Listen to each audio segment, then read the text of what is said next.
This is the Lone Creator YouTube. We hope this video helps. You'll begin by confirming the Realme UI version and freeing up a little storage so the system can apply images. Once ready, close any wallpaper apps and restart the phone to clear cache. Next, open Settings and go straight to Home Screen and Lock Screen, then tap Wallpaper. You're making sure the system uses the built-in picker rather than third-party launchers. This avoids permission mismatches. Tap the lock screen preview to start selecting or importing your new image now.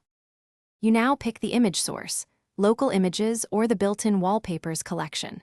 Once you choose a photo, tap Edit and crop to the lock screen aspect ratio. Make sure important content isn't under the clock. Use the auto fit if available and adjust brightness or blur only if needed.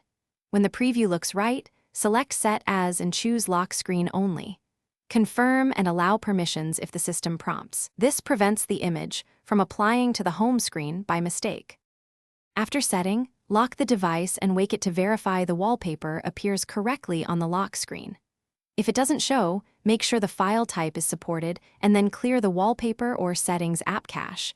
You can also check for Realme UI updates to fix known bugs.